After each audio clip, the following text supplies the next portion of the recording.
Odo is a rat. We get a Chakotay mention, and Kira and Bareil have some pretty racy dreams together. Hello, and welcome to the Seventh Rule with Cirroc Lofton. My name is Ryan T. Husk, and today we are covering Deep Space Nine Season 2, Episode 2, The Circle, directed by Corey Allen. How you doing, Cirroc? Doing all right. Doing okay. So that was a racy scene there, that dream sequence, huh? Are we just going to skip ahead to that? I mean, that's kind of the elephant in the room, right? That's the most important thing about the episode. Before we do that, let's talk about J.J. Lendl for a second, because our buddy J.J. Lendl designs the beautiful artwork you see behind me. And those of you listening in, there's artwork behind me. He also did the wonderful Captain Nog Forever artwork that has helped so much, and we thank all of you for that. Please check out jjlendl.com. That's jjlendl.com. Excellent customer service, excellent work. And back to Kira and Bareil. What do you think of that, Cirroc?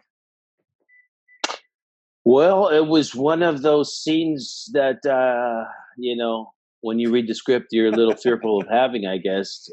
I thought of that too. As I was like, I wonder if they looked on the scene, and they looked at the script and they're like, whoa, where is this going? Yeah, I was thinking the same thing. I was like, whoa, this is not exactly what I was expecting her dream sequence to be about, which was interesting. No, I remember when we did an episode, and I don't remember the name of the episode, but I was being kind of possessed by this vampire-ish lady, and she was sucking my brainwaves as I was writing. Oh, yeah. Uh-huh. Yeah, and in that episode, it was originally written with a scene like that, where instead of her, the two of us sitting on the couch while I'm writing and she's sucking my brainwaves, we were in bed together. And I remember reading that and thinking, oh, whoa, this is a love scene for Jake, which they were actually smart enough to undo because it was an underage kind of thing. But, it wasn't probably appropriate at the time. But no. I remember reading it thinking, oh, what do I have to do? What's going to be required of me? Am I going to be, actually doing this love scene in the bed? How do they film it? What are you wearing? Those kinds of things. And I'm sure when I saw Nana with her, her hand over her chest, I was thinking to myself just about what the conditions of the set were like. I'm sure it was a closed set. That sometimes they make you wear these see-through kinds of things that cover you but don't cover you. Did you ever have to wear one of those? I never had to wear one of those, and thankfully they rewrote that episode. I was actually nervous about it, because it was a big deal for me. And then they changed the script. But in that case, she's already an adult, so it was not a big deal as much. Yeah, but we certainly haven't seen much of anything like that with the Kira character. It almost felt, I don't want to say forced, but it certainly... It looked forced. It kind of came out of nowhere, I was like, At first, she's just talking to Dax, and that's cool, everything's fine. Suddenly, she's just naked and like this, and holding her. And then he comes up behind her, like the way he comes up behind her looks like come up a soap on the rope jailhouse type of moment. I don't get the reference. What is that? Well, I'll explain it to you off the air. But yes, it was a little awkward the way he kind of crept into the scene behind her, with his shirt off. I don't know what else was off, but it just looked a little bit like, okay, is this where we're going?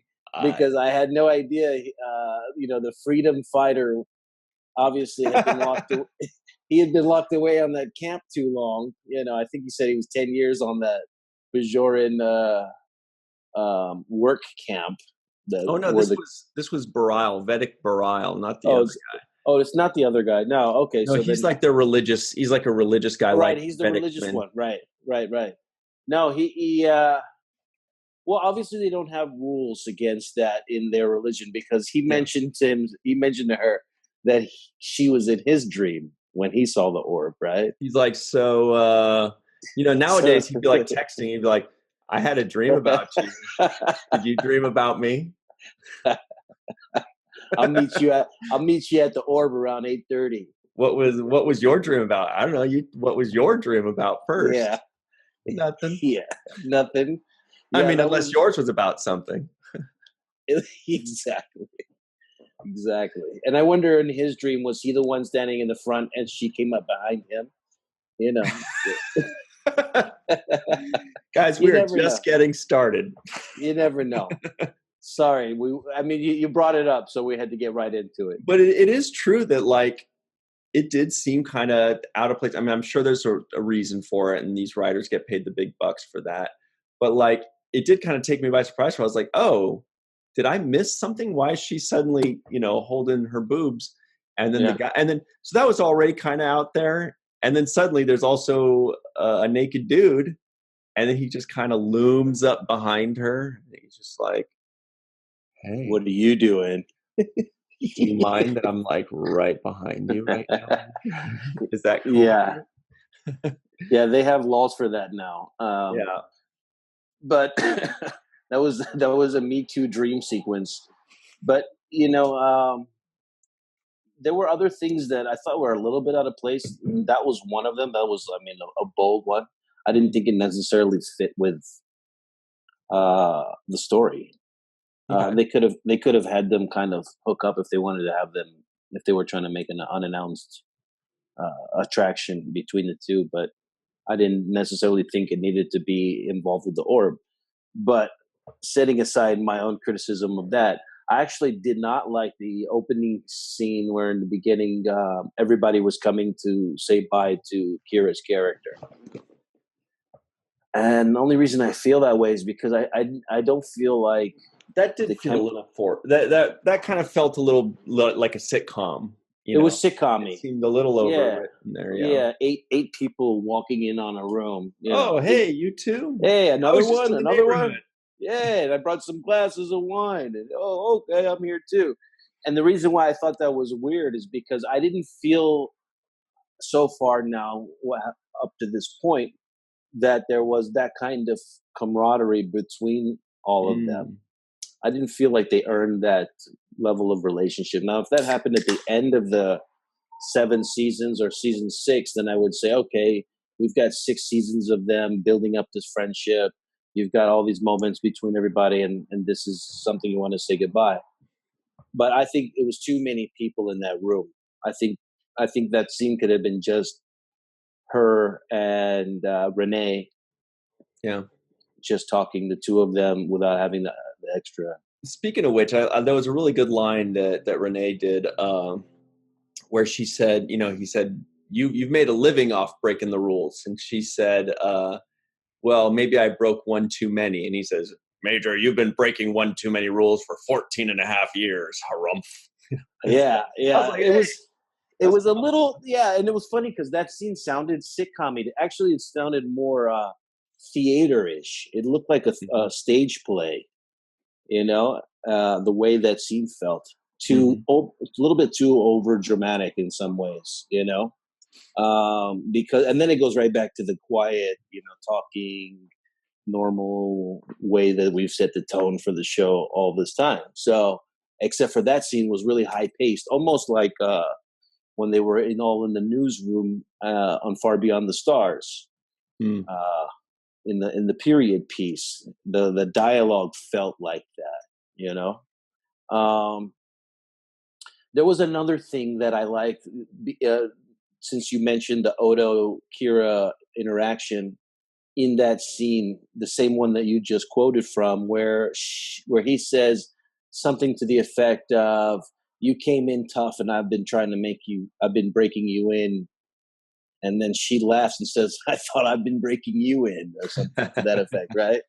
Yeah. So they were both kind of mentioning that they were trying to have the one-up relationship on each other, which I thought was great. But we saw Odo as a rat. What about that? Yeah, let's go back a little at the beginning here.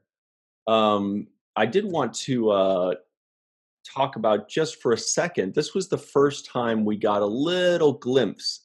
At the very beginning, we get a glimpse of Commander Sisko being a little bit more brooding, a little bit, like in season 1, they kind of had him more as like a lighter kind of commander. And we all know that the direction he goes is more brooding and quiet and tough, And we saw a little bit more of that in the beginning when Kira's leaving, and he just kind of says, I'll get you back and that kind of stuff. And I thought it was cool that was kind of, at least to me, that was that first time we got to see a little foreshadowing of the Sisko that's going to show up in another season or two.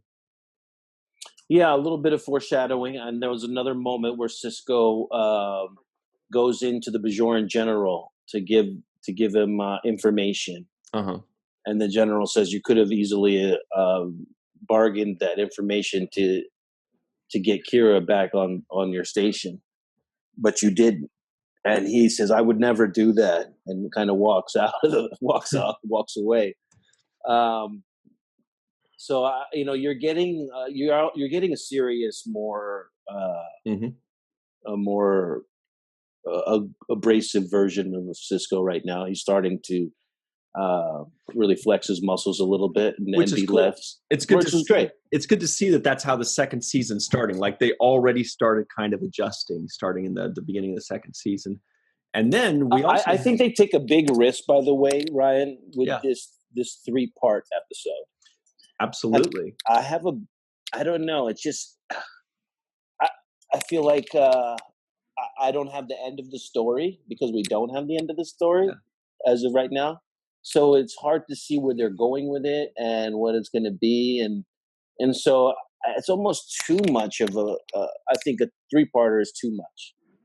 I don't mind a 2-parter. And you're right. It is a risk. And I'm pretty sure that's exactly what Deep Space Nine was for 7 years, was a risk. Just rolling the dice. Yeah. They went with the commander instead of a captain. They went with a station instead of a ship. They went with a little bit more serialized. I mean, so they were taking risks from the beginning. And you're right. This is one of them where they're like, episode 1 of season 2, they're like, let's try something new. Let's see what we can do here. I think it's cool that they were at least afforded, that to where they said, you can be as creative as you want to be. You can take risks. You can try stuff out. Maybe some of it didn't work. We'll see. I think it's working okay so far. I mean, I wasn't terribly interested in Bajoran politics, now I don't mind it as much. Now I'm like, okay, it's pretty interesting. It's the kind of thing where as a writer, you have to be careful, because in your mind, it's way more interesting. The world that you're creating is so fascinating. You're like, oh, and they'll have this and there's this and that. But you have to be careful, because other people might not think it's as interesting. So far, I think they're doing a great job with it, of course. I remember back in the day, the first couple seasons didn't do much for me.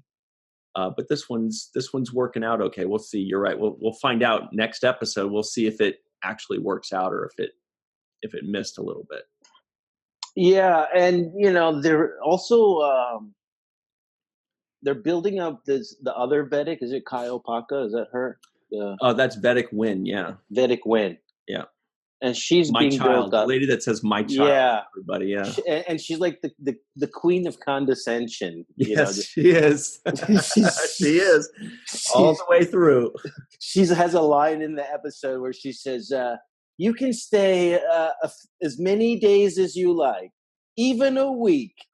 Like, all the way up to a week, up to 7 days, even just full 7 days. But after that, get the hell out of here. Brilliant, And I just the way she phrases stuff and her looks and her mannerisms, she's really talking down to people all the time. Yes. And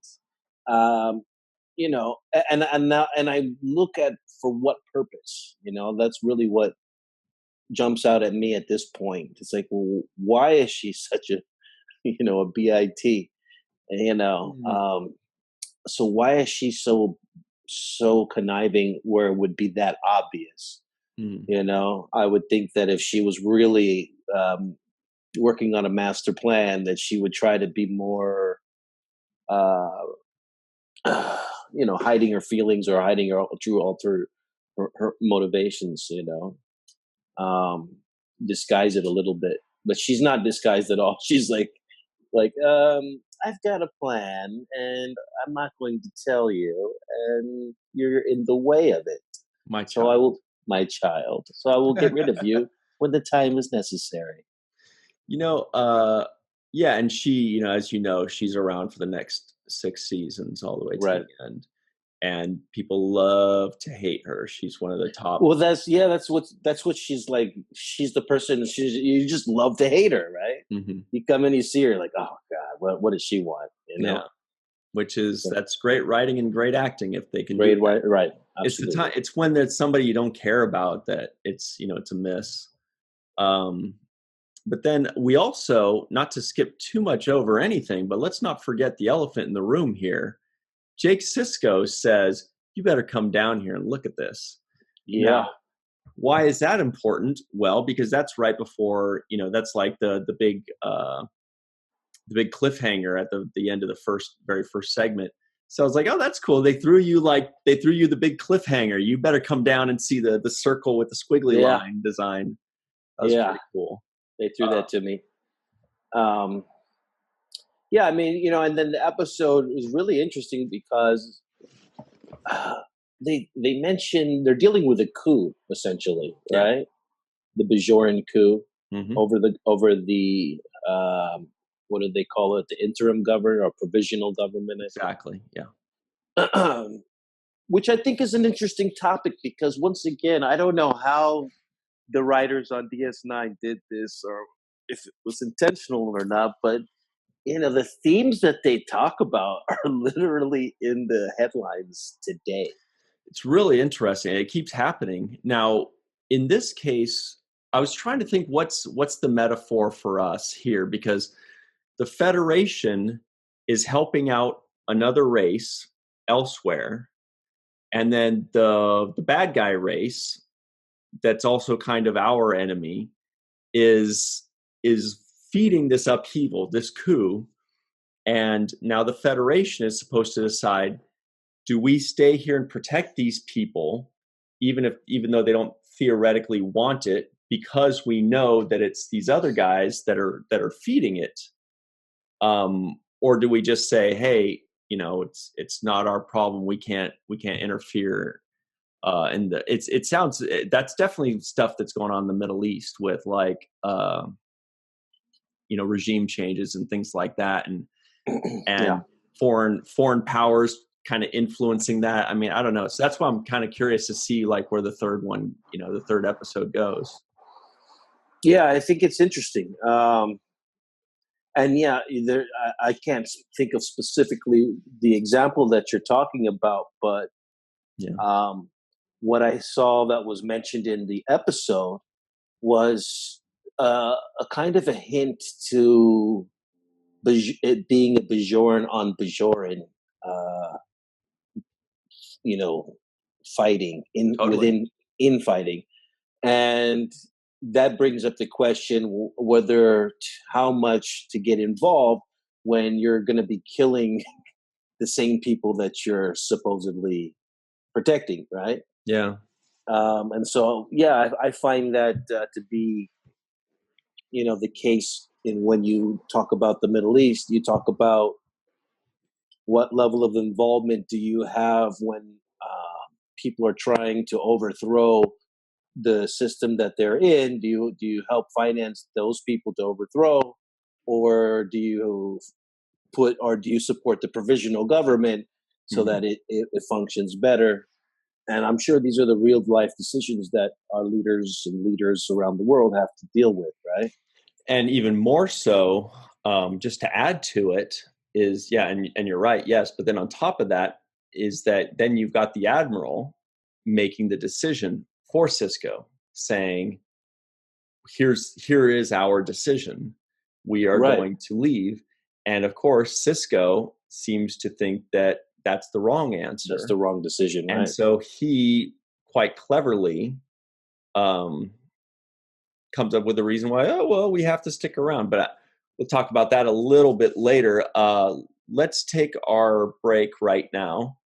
Because we're jumping all over the map. Now all of a sudden we're talking about the end, and I want to save the end. Not that it matters. Well, the end will be next episode, probably, at least for this 3-parter. Yeah, no, but anyway, we're going to take a break, and we're going to come right back with the 7th rule. Hello, and welcome back to the 7th rule. We are talking about The Circle, episode 2 of season 2 of Deep Space Nine, directed by Corey Allen. So, where were we? Oh yeah, we're kind of talking about Vedic Wynn, and then we started talking about the end there. Now, what did you think of Wynn besides the kind of lady, the kind of person that you love to hate? Well, I think it's interesting because in the dream sequence when Kira went to see the orb, Terry Farrell comes in, yes, dressed up with the the robes and the garment for the religious Bajoran, right? The priests of the Bajoran. Mm-hmm. And then she instantly transforms into the Wynn character, right? When she turns around and boom, now she's the Wynn character dressed up. And it was interesting to me that she was just as ominous in real life as she was in the dreams. It's like, it really wasn't much of a change there, right? So you almost want to ask yourself, what is that dream telling me? What were these, what were the spirits in the orbs telling me, the prophets? And that was really what I walked away with. Like, what are the prophets trying to tell her? That she needs to hook up with this other Vedic and, and they were laying on pretty thick there. Yeah. Yeah. I didn't, they weren't hinting at it. Yeah. No, they weren't hinting. It was almost, rated R. Mm-hmm. But no, I was wondering, we also had a really cool moment, where we all we see a rat watching the Krasari and the Cardassians do their weapons dealing. And of course we know the rat is Odo. And, that may be the first time we've seen him as a rat, right? Yeah, I think so. I don't remember him being a rat before. Although Quark did make a funny joke. What did he say? He said something like, you could just sit back and be a couch. We all have to leave, but you could just be a couch and hang back. Exactly. A lot of good which is one of my critiques so far up to the show is, like, you got a character that can morph into anything. You would think that you want to see more of the morphing, right? And so I would be the advocate to say, hey, we need more Odo morphing into something, because I'd like to see him, in disguise, almost like patrolling the station as an undercover agent all the time. Did you ever see the TV show called Manimal? I did not. Is Michael Chiklis in it? Because I hope not. No, it's I think it only lasts like one season. I saw it when I was like a little kid, and it was like a guy that he morphed into animals, and that's how he would. It was like one of those episodic things where it's like, time to catch the bad guy.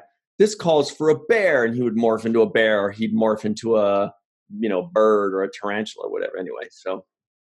No, I didn't. I've never seen that. Maybe that's where they got some inspiration for the rat.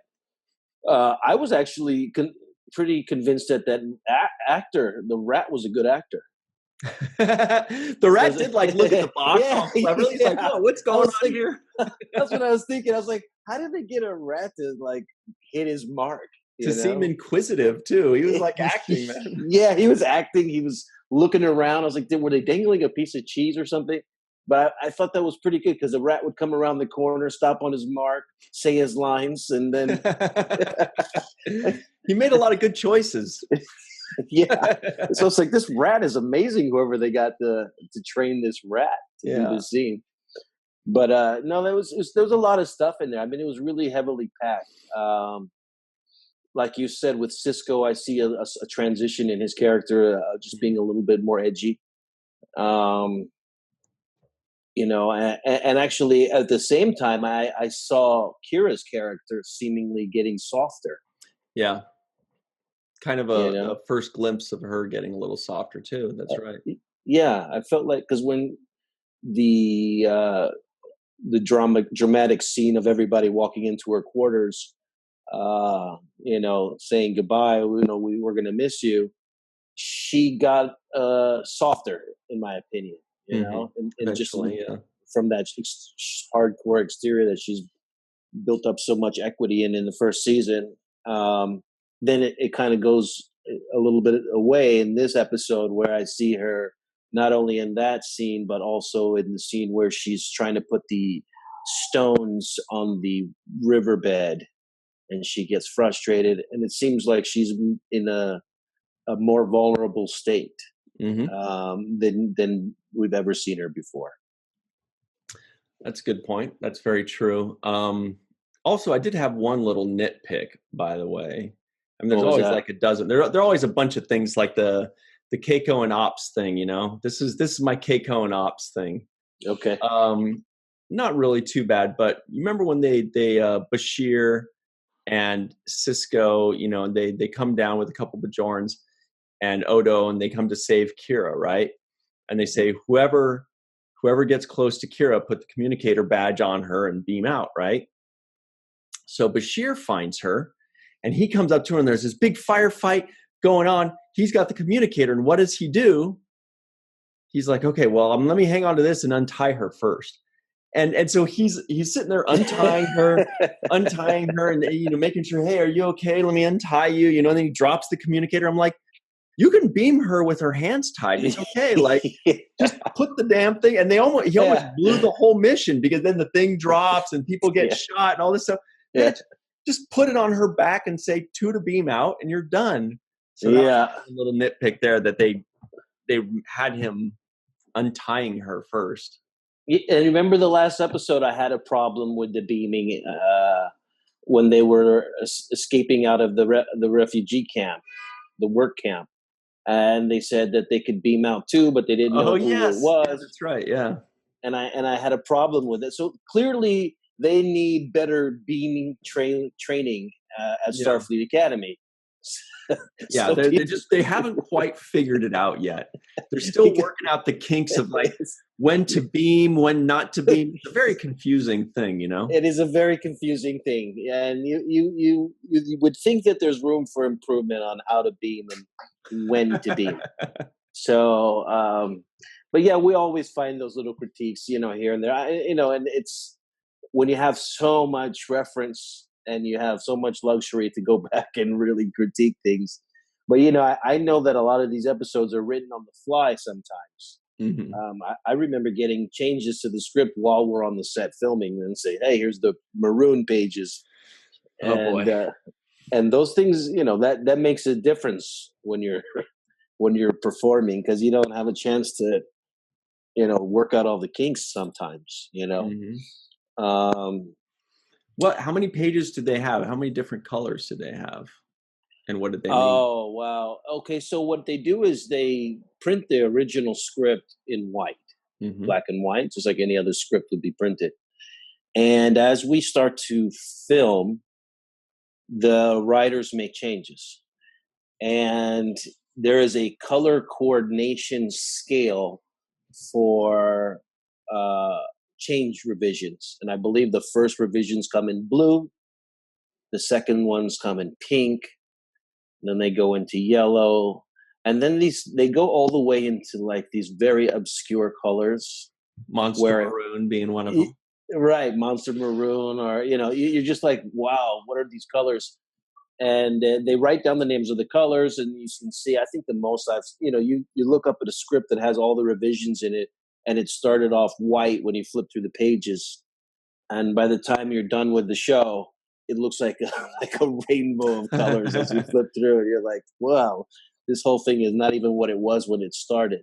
Mm-hmm. Now that could mean just taking one word out, sure, or taking out a sentence, or subtracting things, which is always better for you when you're performing, because you have now less things to memorize or perform.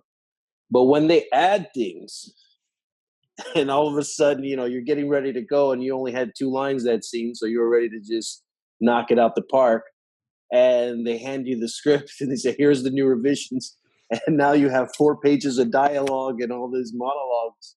You start to say, oh, wow, I got a lot more work to do.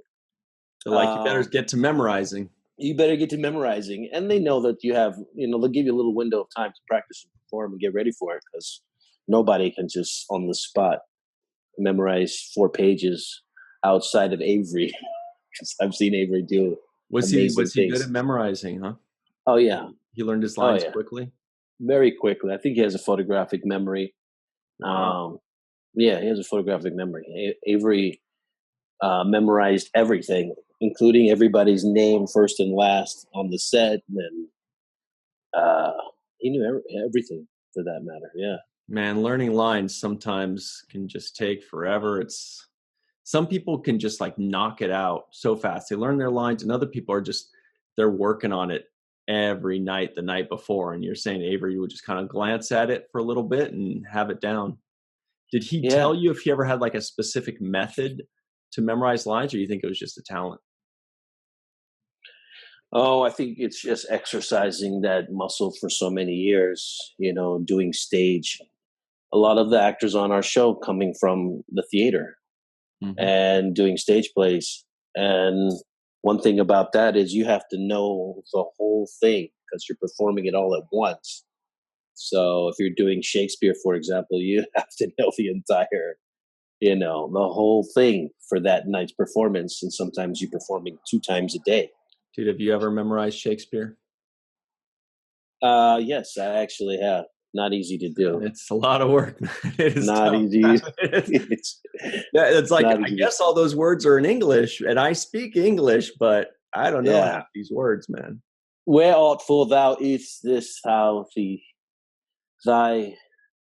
Yeah, a lot of those words, but it's part of the classical training for acting. So I'm not going to diminish what it is, because that's where all the art form in itself originates in many ways, or at least was perfected. So no, not to diminish what Shakespeare does. It's a specialty in its own, and it requires a heavy exercise of the memory. And so once you start to exercise those muscles, then doing Star Trek is I'm sure a hell of a lot easier. Sure. Than the whence thou's first, So that's pretty good. Thank you. I've been practicing my whences. So yeah, but the hardest part, I think, was the technical stuff. When you start getting into technical stuff, and Robert Beltran got into that a little bit in his discussion. He hated that. I'm glad you mentioned Robert Beltran, because I was just going to bring up exactly that. Did you notice in this episode there was an Admiral Chakotay? No, and I heard you say it earlier, and I didn't. Where was it? Where? He said, get me Admiral Chakotay to O'Brien. And that's who he was talking to later. That was the Admiral Chakotay. And I'm like, do they just not even address that it's like it's just 2 completely different Chakotays, or is there something in universe that says like they're related in some way? I mean, they must be. I mean, it's not like a very common name. So that was that made me a little curious, and those of you at home, let us know if you know the answer to that. How is Admiral Chakotay related to the Chakotay that we know from Voyager? Wow, I didn't know that. Perhaps his dad. He didn't really look like him. No, he looked very white. he looked very white. Didn't look Native American. He didn't look Hispanic. So that's why I was kind of curious, like that they used the exact same name, 5 years later or 4 years later when they were starting up Voyager. You sure it wasn't Chipotle? It may have been Chipotle, but that'd be even weirder for that guy. Let me check. I'm gonna check IMDb real quick. Let me see. That would be another prediction that DS9 made. Okay, here's the answer. Okay, it is Admiral Chakotay, but it's spelled differently. It's spelled Chekotee rather than Chakotay. So it's spelled differently. They're different answers, so not related. So now we know in the future, Chakotay will be a very popular name. It'll be like John. But spelled differently, like Jon and John. People exactly get as creative as they want with it. Exactly. There's a Chakotay with a Q. He's black though, but he's on the Enterprise. It's like CH apostrophe QO. Yeah.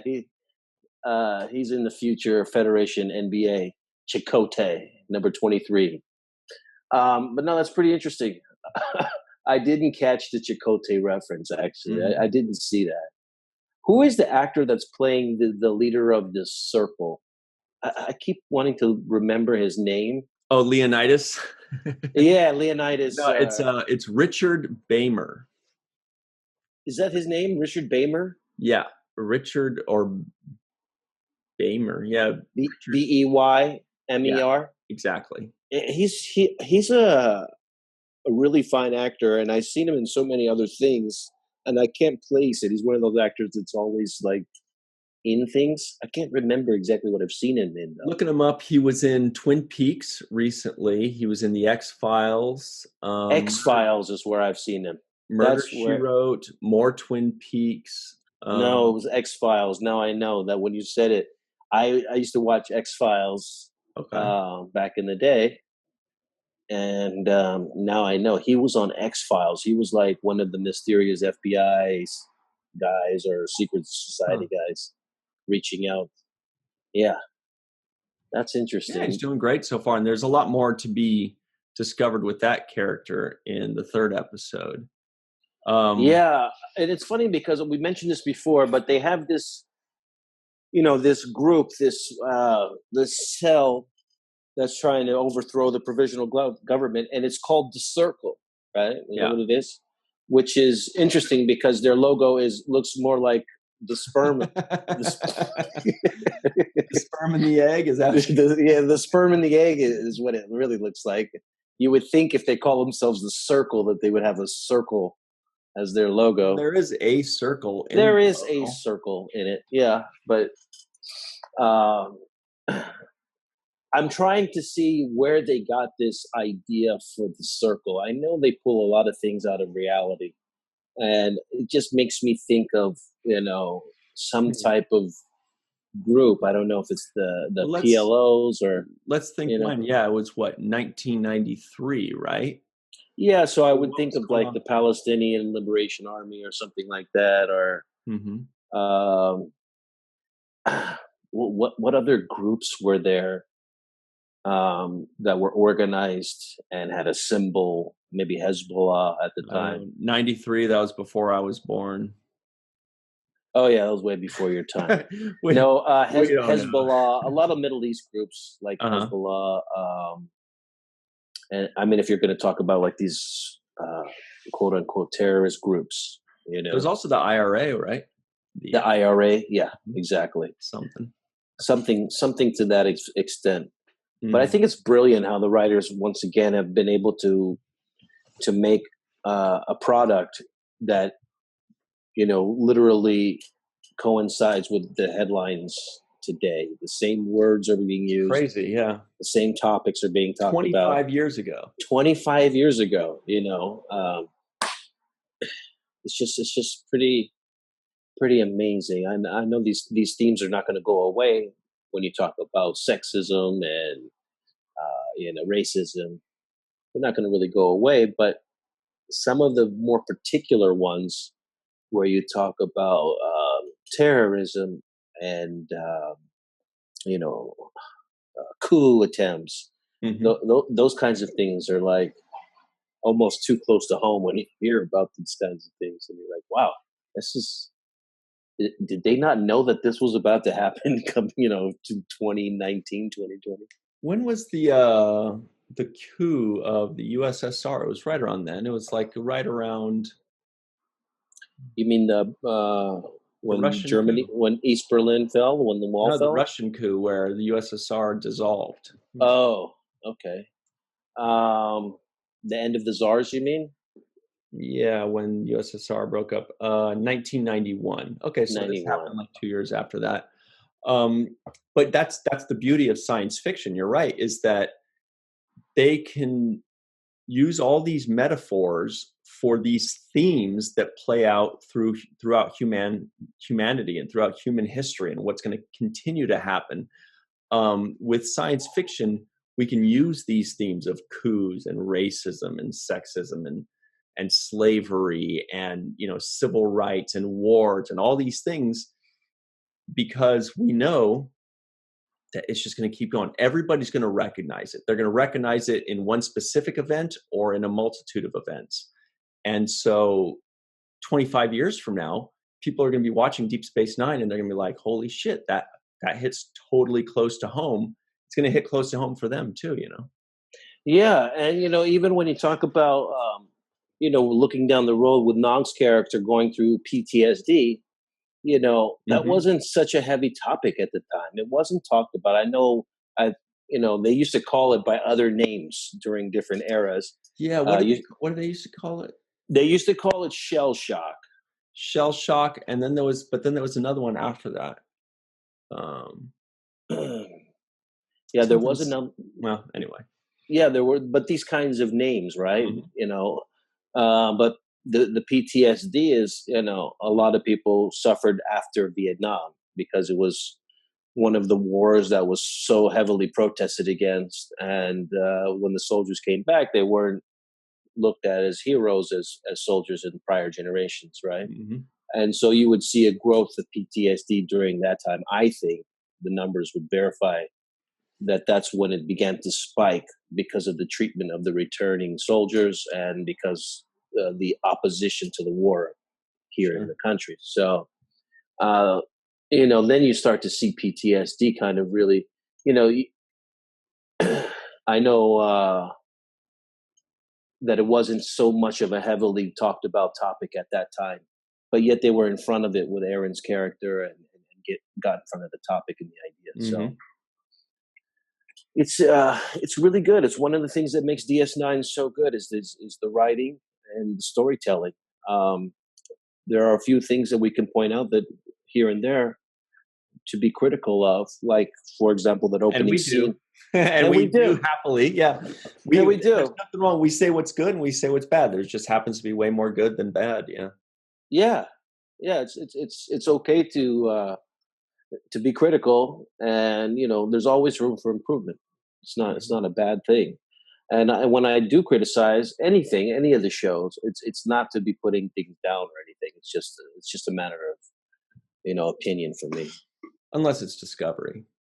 Unless it's Discovery, then I really think it's facts. Then it's all factual. So, we only have a couple minutes left here, but I did want to, finish up on the episode.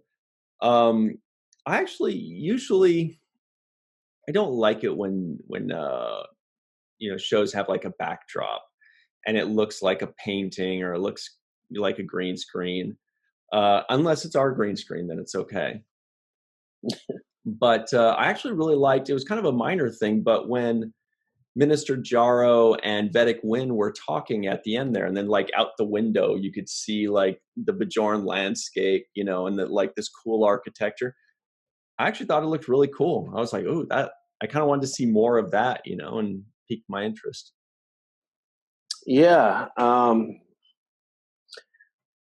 it's interesting to me how much of Bajor is has been the storyline up until now, and I can see why when Ira kind of takes the helms in season 3, he begins to really add more elements. I feel as though we're drawing out the Bajoran storyline so far pretty long, Yeah. because it's played out now throughout the first season. Now we're starting out the second season, and we still have this unresolved conflict, which kind of contradicts in some ways where you think the story begins.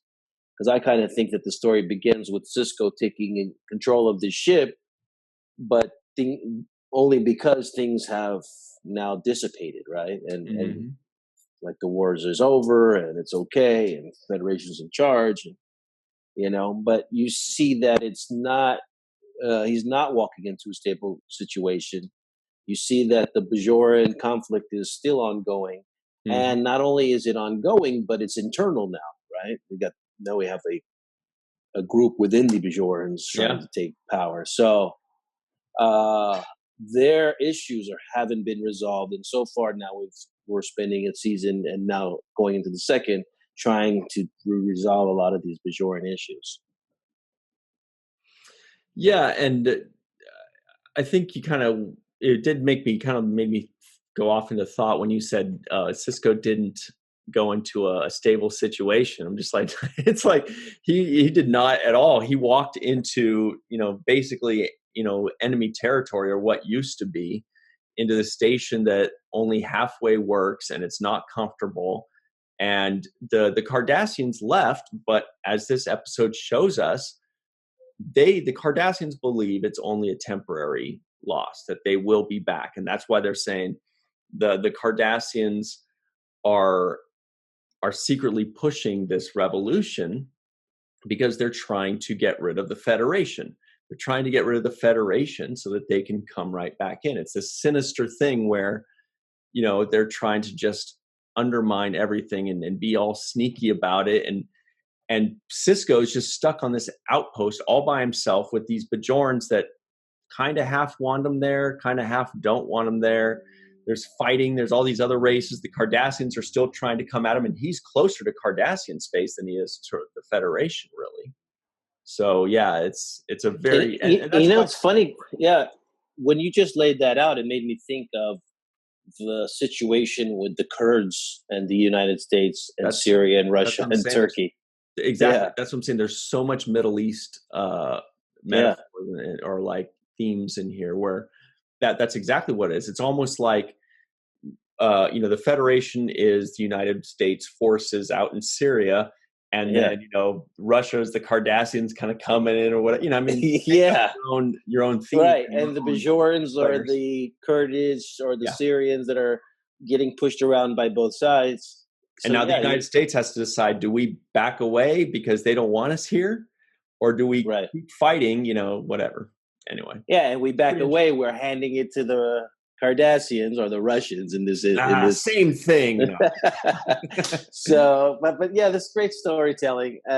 Once again, if you can take a story from 25 years ago and literally lay it on top of a headline that's in the news today, as we just did, and makes just so many parallels, then, that's all you need. Something that is telling stories that are timeless. These issues are not going to go away. These challenges are not going to go away.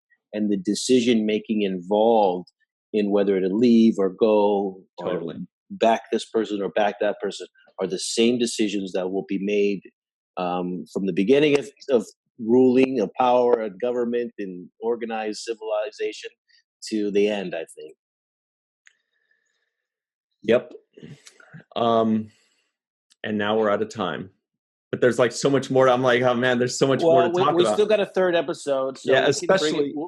I was just gonna say, especially when you bring up lyrics from The Clash. Should I stay or should I go now? That's when. I don't know. I know everybody was thinking that, right? Yeah. We're all thinking should I go now? But anyway, we do have to run. The good news is that you're right. We've got one more episode to go. So we'll see that last episode, and we're going to come back and talk about it.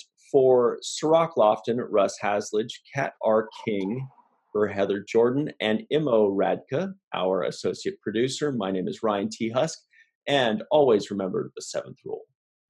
Hey, everybody. Welcome to the seventh rule. This is the free-for-all with Travis Taylor, Meredith Michael, Kat R. King, Cirroc Lofton, and Heather Jordan. I'm Ryan T. Husk. It's from all over the country, too. We've got Los Angeles, we've got New York, we have Tulsa, and we have Ashburnham, Massachusetts, which is what you get when you combine Ash Tyler and Michael Burnham. I live in a Star Trek ship. Not a ship. But the shipping. The other ship. Sip him out of the ship.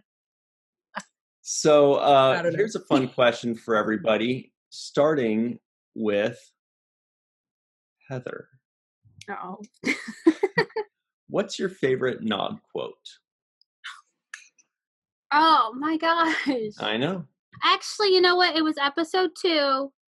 And he said for season 2, he goes, "Has there ever been a better friends between our kind?" I might be misquoting it slightly. He asks Jake, "Has there ever been better friends between our kind than us?"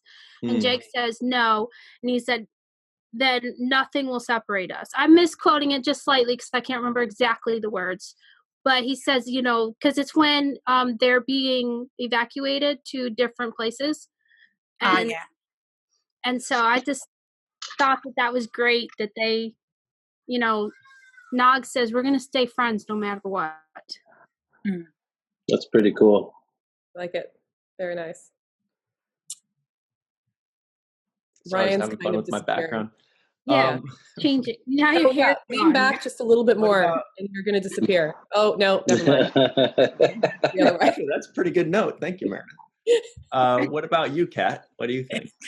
So I feel like that, kid who's been called up in church to recite your favorite Bible verse, and I haven't, I haven't got a favorite. I really actually do. Everyone says it, but it is one of my favorites.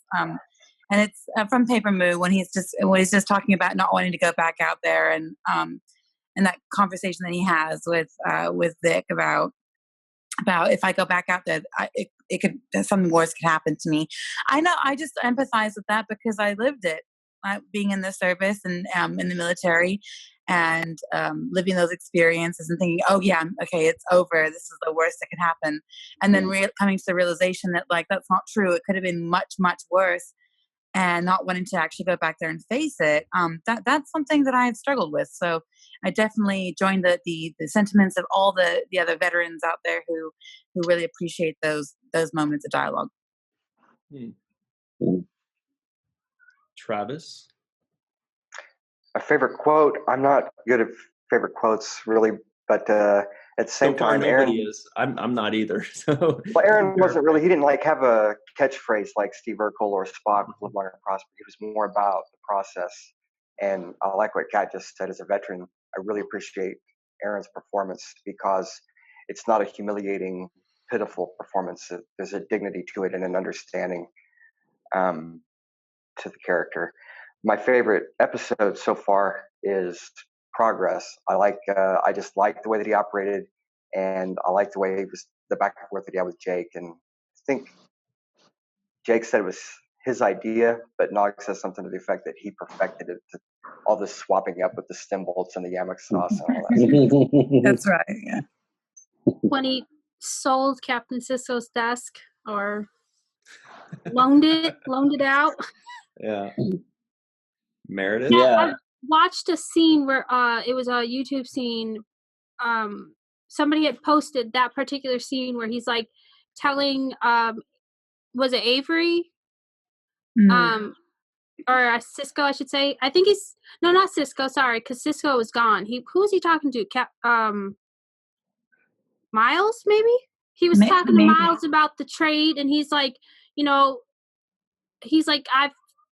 guy's going to take a photo with the desk, and then we're going to get this from this person, and then we're going to get this from this person, and then I want to say it was Miles. He goes, "So you haven't even done the deal?" He's like, "No, you just have to believe in the..."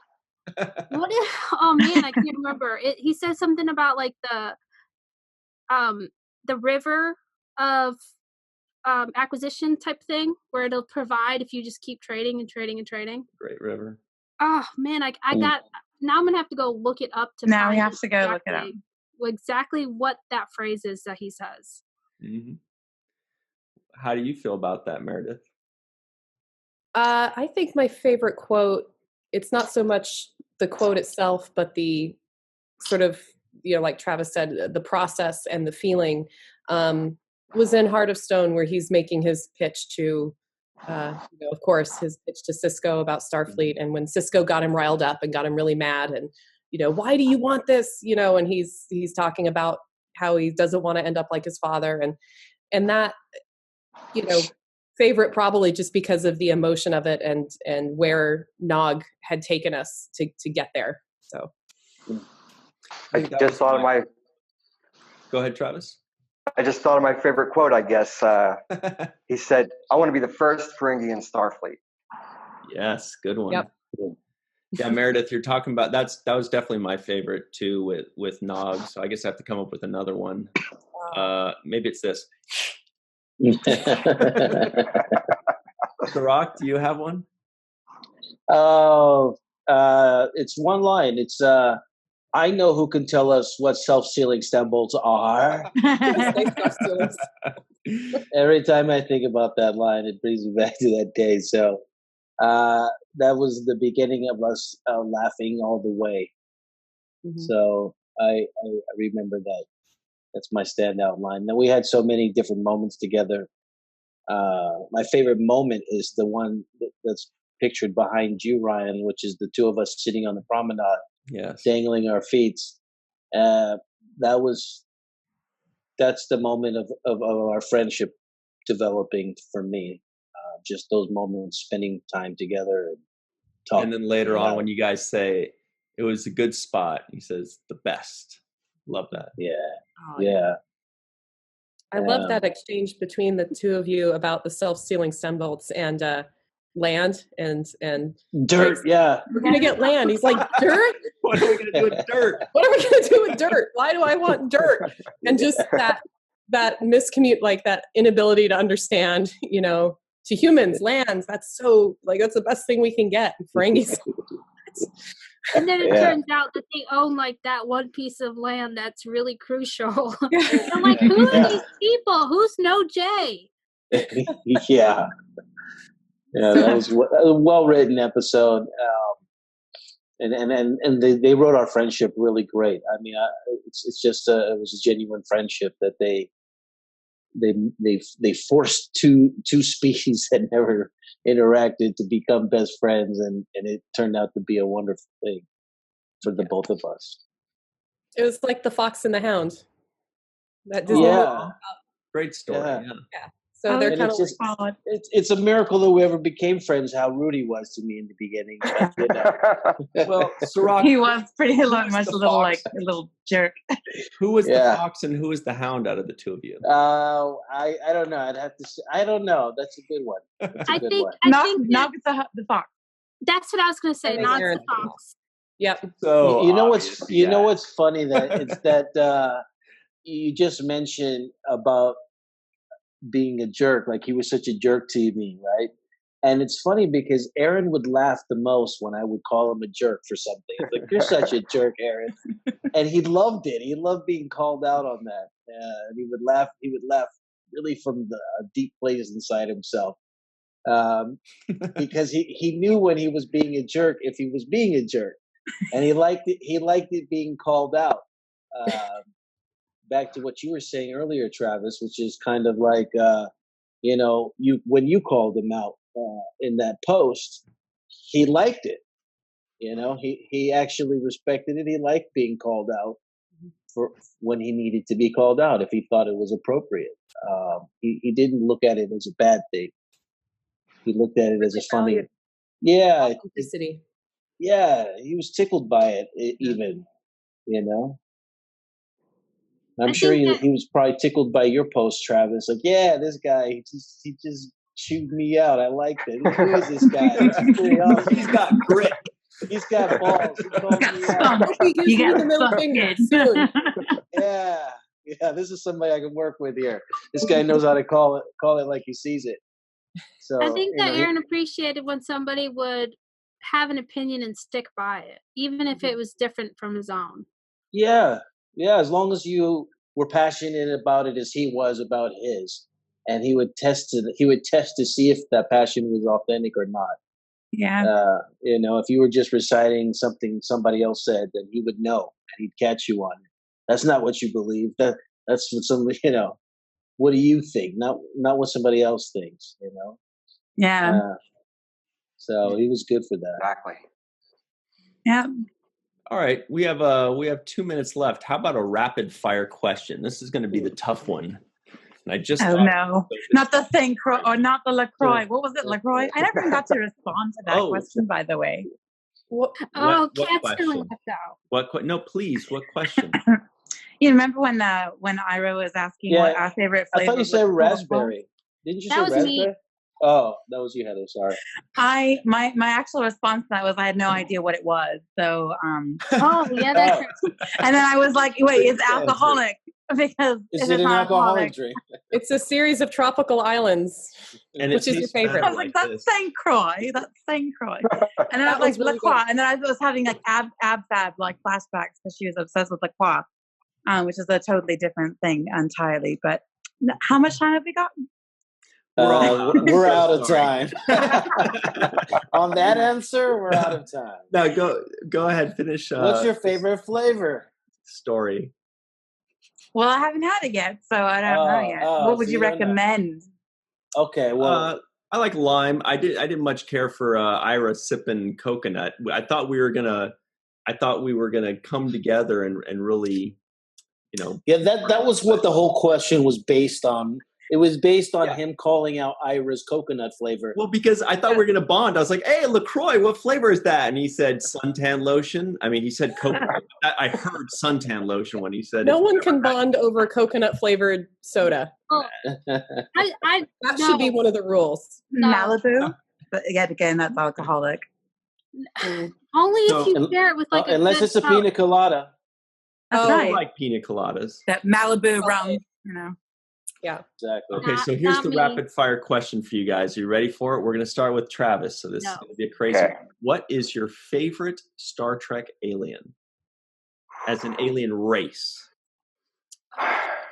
It changes. It's probably Vulcans, but right now I'm really interested in the Cardassians. Juicy. Kat? Yeah, I like Kim Kardashian. I love the Trill. I thought that the Trill were like some of the most interesting species, and I love that DS9 we got to see that develop the culture and the society.